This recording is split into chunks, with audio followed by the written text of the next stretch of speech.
G'day guys, Westy here from Farm Owners Academy. As you can see, we're a little bit tropical here up above Port Douglas, so our main run of farm visits has come to an end.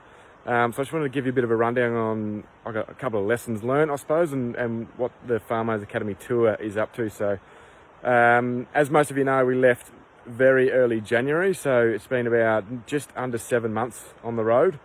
Visited nearly 50 farmers in our Platinum program and caught up with plenty of other people along the way as well, which has been so much fun.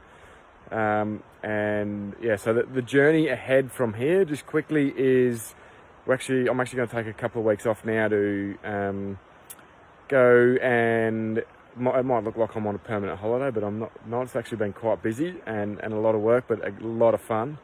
But yeah, just going to take 2 weeks away from the computer and from the mobile office and do Cape York. So one of our kids' dreams was to do Cape York, so we're really looking forward to doing that.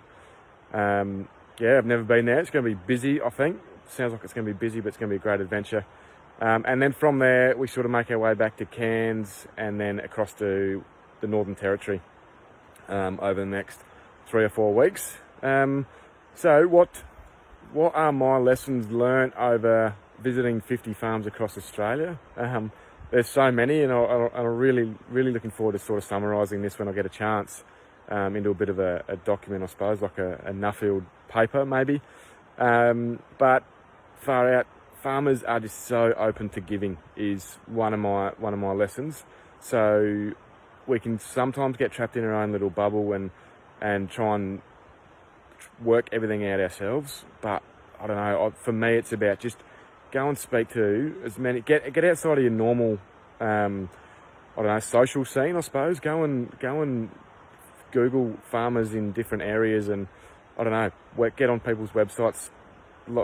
Very easy to access a beef stud or a sheep stud, or any sort of farmer that might have a website, or any contacts that you might know of other great farmers, and just tap into them, just tap into their knowledge and see, just ask them great questions. What is it that got them to where they are? And yes, farmers love helping. They love sharing their lessons, I suppose, that they've learnt from maybe generations of great knowledge. What else? I guess one of the big ones is what sets a great farmer apart from an average farmer. And I don't think, look, every farm is different. There's so many of these farms that I've visited that are the same enterprises, but they're just completely different in how they're ran. And everyone's different for a reason. It could be that it could be 4th, 5th generation farm that some farmers have had a really good head start along the way. So they've accumulated land through being gifted land from previous generations, I suppose. Some of you have had to start from scratch, which is just as good. If it probably can sometimes be even better to start from scratch, because you've got to learn all those lessons along the way right from scratch around how to start a business, and you're outside of your comfort zone a lot more. So definitely farmers that have been outside of their comfort zone for longer they so many great life lessons from that. Very rounded people. But I guess the big one that stands out is farmers that, and I've probably shared this in podcasts as well, that curiosity. So farmers that are always asking questions, they're always trying to find out answers, and they're not happy with where they're at.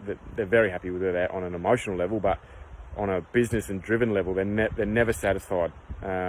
Like a professional athlete, they're never satisfied with a good game. They want a great game, and they're always trying to work out what tweaks can I make to my game to improve myself that 1 or 2% better. So they're always asking themselves, how can I get 1 or 2% better over time? Not how can I get 50% better now.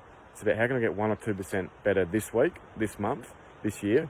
So they're asking the questions, and they're consistently learning, which a lot of you do. Field days, webinars, workshops, our programs, but then it comes down to action. So I'm not sure what the percentage is, but there is some stats around the percentage of people that actually action their lessons is very minimal. It's minute. So that was one of my goals when I first met Farm Owners Academy, is that I wanted to be that 1 or 2% that actually action the lessons.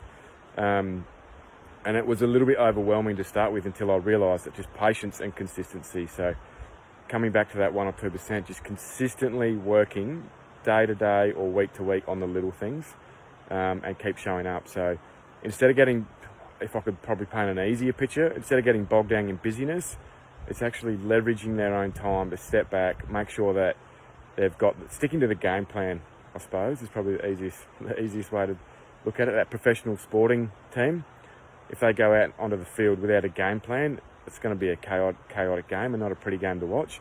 But if that team goes out with a concise game plan and it keeps working on that, then comes back after the game, analyses that game plan, and then goes back out next week and plays another game. And it's going to be a very, very, not structured, but concise and proactive rather than a sort of reactive hamster wheel, running on that hamster wheel. So just wanted to share those couple of lessons with you. I think love to have a chat with you. If you got any questions, chuck them in the chat box. But yeah, it's just been amazing to be able to meet and get out and see so many farmers. So thanks for tuning in, and yeah, stay tuned. We'll continue this journey and we'll be in touch.